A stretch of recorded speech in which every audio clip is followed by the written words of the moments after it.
Assalamualaikum warahmatullahi wabarakatuh. Perkenalkan, nama saya Anissa Dalvita Rizky dengan NPM 2508 1080 11000003. Pada kesempatan kali ini, saya akan mempresentasikan ujian akhir semester di kelas praktikum metode statistika dengan judul menyelesaikan persoalan statistik dengan software R dan RStudio.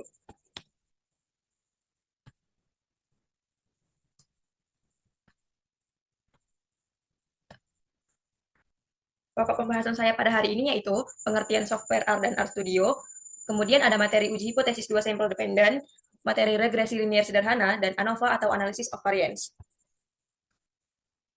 Jadi, apa itu software R dan RStudio? R dan RStudio adalah aplikasi open source yang digunakan secara masif dalam dunia big data dan sains data. Kombinasi keduanya memungkinkan pengguna untuk melakukan analisis data dan visualisasi data yang kompleks dengan efisien dan mudah digunakan. Kemudian dalam software R dan RStudio ada bahasa pemrograman yang disebut dengan sintaks dan ada hasil keluaran sintaks yang disebut dengan output. Nah, dari output inilah nanti hasil data dapat kita ketahui. Pada materi pertama yaitu tentang uji hipotesis dua sampel. Uji hipotesis dua sampel yaitu uji statistik yang membandingkan dua kelompok data atau dua sampel dengan tujuan untuk melihat apakah ada perbedaan yang signifikan antara keduanya. Pada uji hipotesis dua sampel dibagi menjadi dua, yaitu ada uji hipotesis dua sampel dependen atau berpasangan dan uji hipotesis dua sampel independen atau saling bebas. Pada pembahasan saya hari ini yaitu uji hipotesis dua sampel dependen atau berpasangan, di mana uji hipotesis dua sampel dependen atau berpasangan adalah metode statistik yang digunakan untuk membandingkan antara dua kelompok atau dua sampel yang saling berhubungan karena berasal dari objek yang sama. Nah, contoh kasus di uji hipotesis dua sampel dependen ini adalah mengukur berat badan pasien sebelum dan sesudah program diet, atau kinerja atlet dengan alat tes lama dan alat tes baru. Kemudian ada soal uji hipotesis dua sampel, yaitu sebuah penelitian memiliki tujuan ingin mengetahui apakah terdapat perbedaan waktu yang dibutuhkan perawat untuk memasang infus sebelum dan sesudah mengikuti pelatihan. Peneliti mengambil sampel acak terhadap 9 orang perawat. Berikut adalah waktu yang dibutuhkan seorang perawat saat memasang infus sebelum dan sesudah mengikuti pelatihan. Data berikut dihitung dalam satuan menit. Nah, di sini ada perawat 1 dengan waktu yang dibutuhkan sebelum pelatihan adalah 6 menit dan waktu yang dibutuhkan sesudah pelatihan adalah 9 menit. Perawat 2 waktu yang dibutuhkan sebelum pelatihan adalah 9 menit dan waktu yang dibutuhkan sesudah pelatihan adalah 6 menit. Begitu juga dengan seterusnya sampai perawat ke-9.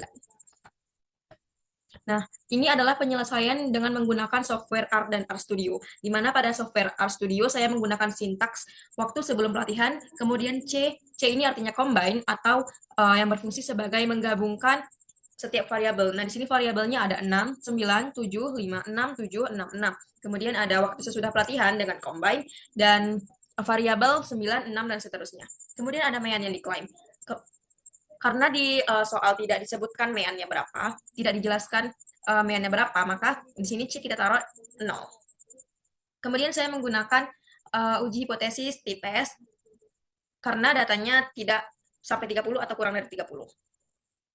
Kemudian waktu sesudah pelatihan, waktu sebelum pelatihan, saya menggunakan alternatif atau arah two side atau dua arah. Kemudian pirate true yang artinya uji hipotesis dua sampel.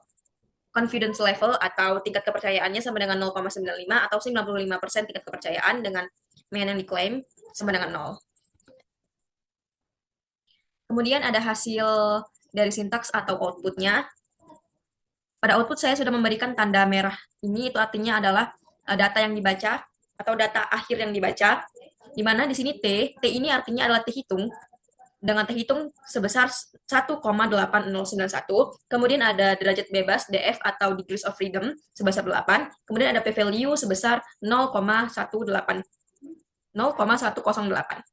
Nah, kurang lebih interpretasinya seperti ini. Dari gambar output tersebut didapatkan hasil T hitung sebesar 1,8091, hasil DF sebesar 8, dan P value sebesar 0,108. Kemudian ada materi yang kedua, yaitu tentang regresi linier sederhana.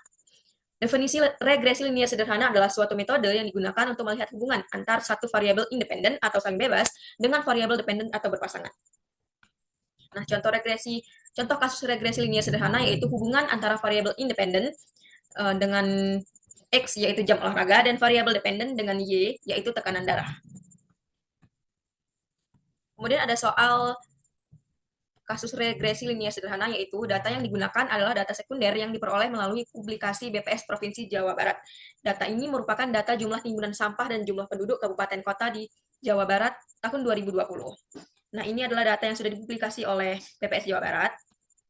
Kemudian soalnya berdasarkan data tersebut dengan menggunakan software RStudio ditentukan manakah variabel X dan Y, kemudian model regresi sederhananya, pengujian signifikan, membuat scatter plot atau diagram pencar, dan mencari nilai korelasi dan koefisien determinasi.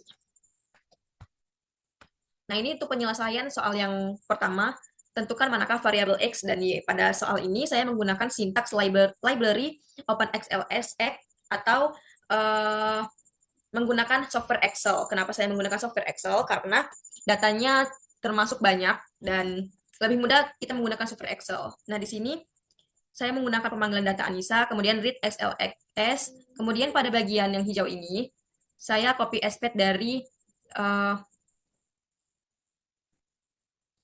software Excel. Kemudian ada hit ini artinya pemanggilan data 6 teratas, supaya tidak terlalu panjang ketika kita men-screenshot outputnya. Kemudian ada attack ini untuk mempermudah kita nanti memanggil data saat membuat sintaks.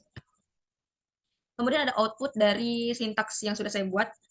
Dari sini dapat diketahui bahwasannya variabel X yaitu jumlah timbunan sampah dan variabel Y yaitu jumlah penduduk. Di mana pada regresi linear sederhana ini X mempengaruhi Y, artinya X sebagai timbunan sampah berarti mempengaruhi jumlah penduduk yang ada di Provinsi Jawa Barat tahun 2020. Kemudian ini penyelesaian soal kedua tentang model regresi sederhana. Di sini saya menggunakan sintaks IM, kemudian attack jumlah penduduk, attack timbunan sampah, kemudian panggil data Anissa dengan komen Y dan X. Nah, ini adalah output atau keluaran dari model regresi.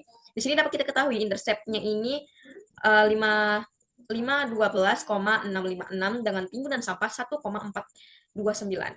Nah, interpretasinya kurang lebih seperti ini. Dari output tersebut maka didapat bahwa model regresi linear sederhana diperoleh yaitu Y topi sama dengan 512,656 tambah 1,42X. Kemudian penyelesaian soal yang ketiga yaitu pengujian signifikan. Pada pengujian signifikan, saya menggunakan sintaks summary, kemudian dalam kurung model Anissa. Kemudian keluaran outputnya seperti ini, dan ini yang sudah saya beri tanda merah adalah hasil atau data yang kita baca. Dengan F statistik atau F hitung didapatkan nilai sebesar 70,87, kemudian nilai DF atau degrees of freedom-nya 1 dan 25, kemudian ada p-value-nya sebesar 9,163 kali 10 pangkat 9. Dengan interpretasi kurang lebih dari hasil output, maka didapatkan nilai F hitung sebesar 70,87, nilai p-value-nya sebesar 9,613 kali 10 pangkat 9, dan nilai F tabelnya F 0,05, 1, dan 25. Dan ketika kita melihat pada kolom F tabel, maka didapatkan nilai sebesar 4,24. Nah, kemudian soal yang keempat yaitu tentang scatter plot atau diagram pencarnya. Pada sintaks scatter plot, saya menggunakan sintaks plot, kemudian attack timbunan sampah, attack jumlah penduduk. PCH ini adalah ukuran besarnya titik-titik pada scatter plot. Saya menggunakan ukuran 16. Kemudian ada color. Pada penulisan color seperti biasanya yaitu huruf kecil semua dan tanpa spasi. Kemudian ada main. Main ini adalah judul daripada scatter plot atau diagram pencarnya. Saya memberi judul pada scatter plot saya itu scatter plot jumlah timbunan sampah Provinsi Jawa Barat. Kemudian ada X-Lab, yaitu untuk memberi judul pada garis X dengan judul jumlah timbunan sampah. Kemudian ada Y-Lab dengan judul jumlah penduduk. Kemudian ada upline. Upline ini adalah garis pada scatter plot untuk mengetahui dia berkolerasi positif atau negatif. Untuk interpretasinya sendiri dari hasil output, maka dapat dilihat bahwa titik-titik cenderung meningkat dan menunjukkan pola garis lurus dari arah kiri bawah menuju ke arah kanan atas, yang artinya kemungkinan ada korelasi positif. Kemudian penyelesaian soal yang kelima, nilai korelasi dan koefisien determinasi.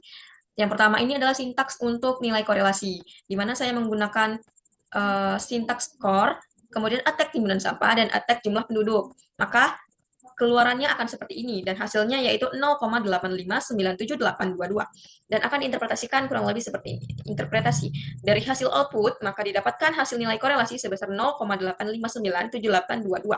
Dari hasil ini dengan melihat tabel koefisien korelasi, nah ini adalah tabel koefisien korelasi, kita dapat melihat korelasi pada tabel ini. Apakah dia sangat rendah, sedang, kuat, atau sangat kuat.